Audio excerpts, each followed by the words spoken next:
Hello everyone, welcome to the channel.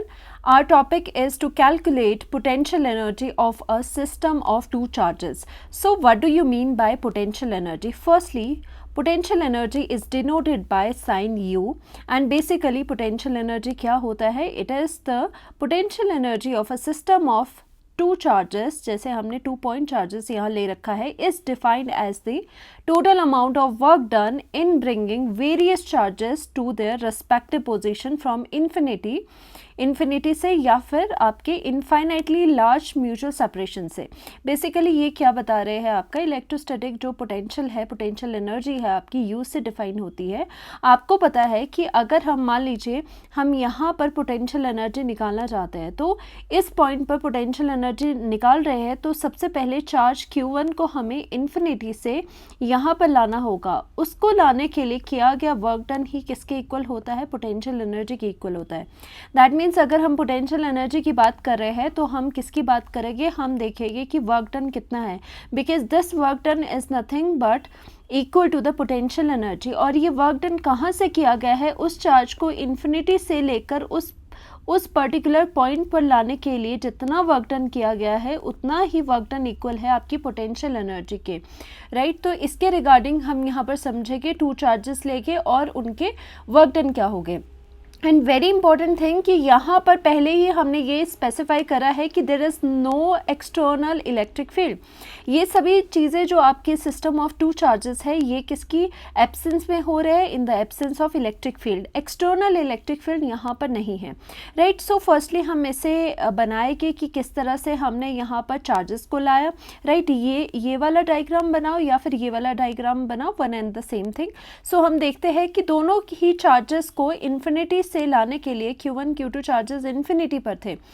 अभी Q1 charge को A point पर लाएंगे, Q2 चार्ज को B पॉइंट पर लाएंगे और वाइल डूइंग सो इसमें वर्क डन कितना आएगा दोनों केसेस में वो देखेंगे।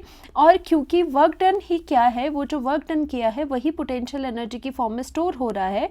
सो for that potential energy we need to add these two work dones. So इन दोनों वर्क डन्स को हम ऐड कर लेंगे सिंपली। सो हमारा पूरा टारगेट क्या है कि हमें वर्क डन दोनों केसेस में निकालना है जब चार्जेस को इन्फिनिटी से इन पॉइंट्स पर लेके आ रहे हैं। तो इस तरह से हम ये वर्क डन निकालेंगे और बाद में उनको ऐड कर देंगे वर्क डन्स को। तो चलिए देखते हैं किस तरह से बनाना है। फर्स्टली हम क्या करेंगे, हम यहाँ पर इन्फिनिटी ले लेंगे, this is your infinity. And firstly क्या है, Q1 चार्ज यहाँ पर है सपोज, एंड हमें A पॉइंट पर, this is your A point, इस A पॉइंट पर इस Q1 चार्ज को लेके आना है। गिवन दैट कोई भी एक्सटर्नल इलेक्ट्रिक फील्ड के इन्फ्लुएंस में ये चीज़ नहीं है, बाहर की कोई भी इलेक्ट्रिकल फील्ड एक्सटर्नल यहाँ पर प्रेजेंट नहीं है। सो हमें पता है जो आपका पोटेंशियल एनर्जी है वो किसके इक्वल होता है? वर्क डन जो आप कर रहे हो। So that means Q1 charge जो इन्फिनिटी पर था उसको इस A पॉइंट पर लाने के लिए कितना वर्क डन करना पड़ेगा बताइए। देखो वर्क डन आपको कब करना पड़ता है? वर्क डन करना पड़ता है जब आपके पास कोई एक्सटर्नल आपके पास फोर्स लग रही है, अपोजिंग फोर्स लग रही है, या फिर एक्सटर्नल इलेक्ट्रिक फील्ड है जो कि उसको रोक रही है चार्ज को इधर आने को। बट हम यहाँ पर देखिए, अगर ये हमने सिस्टम ले लिया, इस सिस्टम में अभी ना तो बाहर से कोई इलेक्ट्रिक फील्ड है, ना ही कोई पहले चार्ज प्रेजेंट है हमारा, राइट। पहले तो कोई यहाँ पर चार्ज हमें दिखाई नहीं दे रहा, तो पहले कोई ना चार्ज था ना इलेक्ट्रिक फील्ड थी।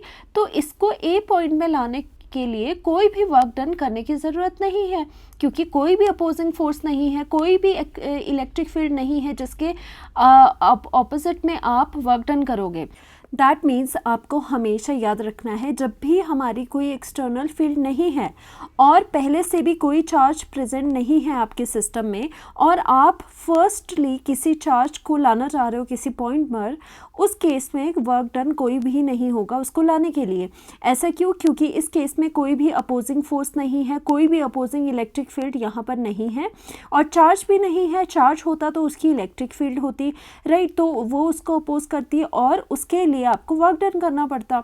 सो फर्स्ट जो चार्ज है उसको लाने के लिए यहाँ पर कोई भी वर्क डन नहीं करना पड़ रहा है, work done is equal to 0, right. So suppose करिए कि यहाँ पर आपका जो A पॉइंट पर है वहाँ पर चार्ज हम ले आए, Q1 आपका आ चुका है, राइट। अब हमें B पॉइंट पर देखना है। सो हम यहाँ पर ड्रॉ करेंगे B पॉइंट। सपोज करिए ये कुछ डिस्टेंस पर बी पॉइंट है, इस बी पॉइंट पर हमें क्या करना है, दूसरा चार्ज लेके आना है। तो Q1 चार्ज तो आ गया, अब हमें चार्ज कौन सा लेके आना है, Q2 चार्ज लेके आना है इस बी पॉइंट पर।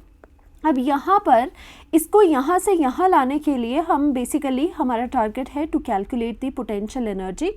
आपको पता है पोटेंशियल एनर्जी किसके इक्वल है, जितना आपको वर्क डन करना पड़ रहा है in bringing that charge from infinity to that particular point. So now in this case the charge is Q2 और इसको इन्फिनिटी से इस बी पॉइंट पर लाने के लिए कितना वर्क डन करना पड़ेगा।